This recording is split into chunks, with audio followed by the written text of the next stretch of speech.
Hi guys, Ashish this side. So this is part 7 of Study in Canada video series, and in this part I'm going to tell you about the visa process, post-study options, placements and work and spouse visa. So probably everything that you need to know on how you can stay there, how to get there and what will be the procedure once you complete your education is in this part I'm going to explain. So first thing is there are some conditions of visa. So let's understand. You should apply for the student visa after you get the college acceptance letter. You should begin with the visa process around June if aiming for September intake. Following are the documents you need to apply. So one is you need a proof of acceptance. So if you plan to attend any school, primary or secondary, college, university or other education institution in Canada, the school must complete and send you a letter of acceptance. You must include the original letter with your study permit application, right? Second, you need proof of financial support. You must prove that you can support yourself and the family members who are accompanying in case. So for master's degree you can accompany family, for bachelor's not. So additional document may be required during the personal interview. Additional document may be requested by the interviewer. So in case they find you very genuine, they will not ask for other documents, but in case they find any doubt, then they may ask you for other documents which may include transcript, diplomas, degrees and certificate from the schools you attended, the scores from GMAT tests that your college required such as TOEFL, GRE, GMAT. How will you pay all education, living and travel costs? So proof of your everything. So that is required. And then understand the process. So there are several steps to apply for a visa. Check the processing times. The visa application cycle might take from 3 to 4 weeks to about 12 weeks. It is advisable to go through the Canadian Consulate website to know the approximate time taken for a student visa, right? So you may apply online or in person and pay the processing fee and then submit your application and supporting documents. Now next comes is medical exam. So the visa application process to Canada requires a compulsory medical test for Indian applicants. Your own doctor cannot perform the medical exam. So you must see a doctor that is on the list. Now how will you find the list? So of panel which is provided by cic.gc.ca. On this website you will find a list of doctors. Second is once your exam has been completed, the physician will send the result to CIC. You can choose to get the test done either before or after submitting the visa application. Next is situation may change. Okay, so because we are living in this COVID era, we do not know what will happen when the vaccine comes and after that what process countries follow. So you must check with the country before applying at the time when you apply or when you watch this video.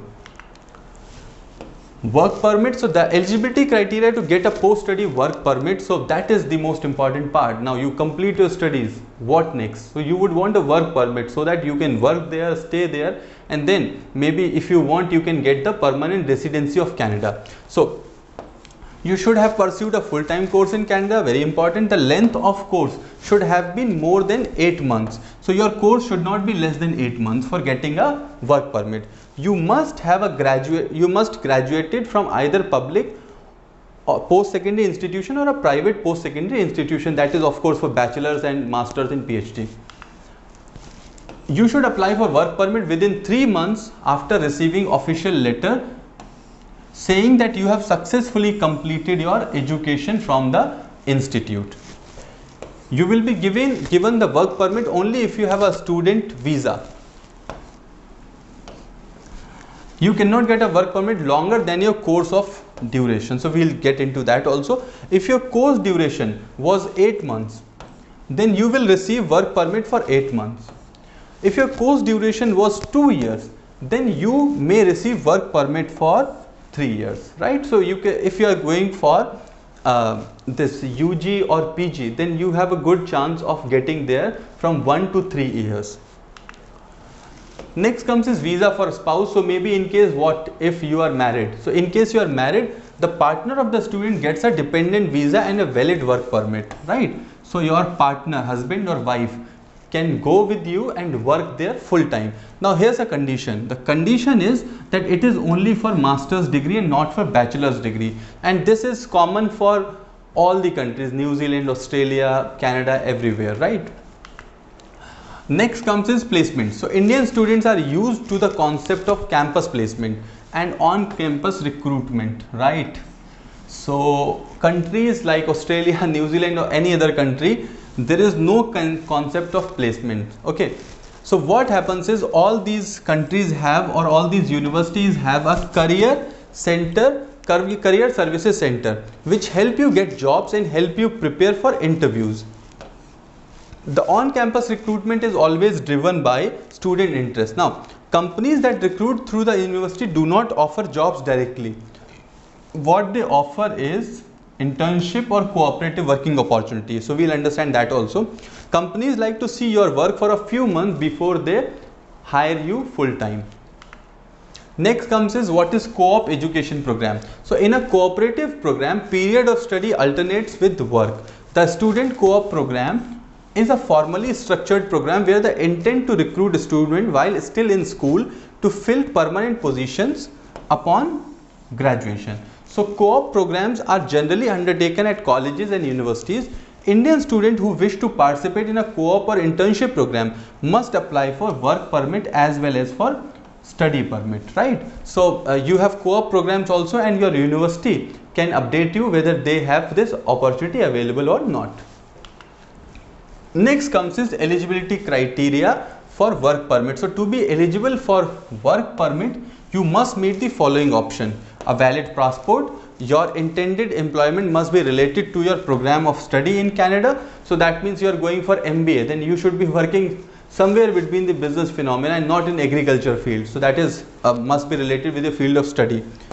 Your employment must be part of your academic program certified from a letter from a responsible academic official of the institution. So with this we are at the end of part 7. So this channel has a lot of other content also on study abroad, so you may go and explore. So we have completed the Canada series and I have told you almost everything that you need for Canada.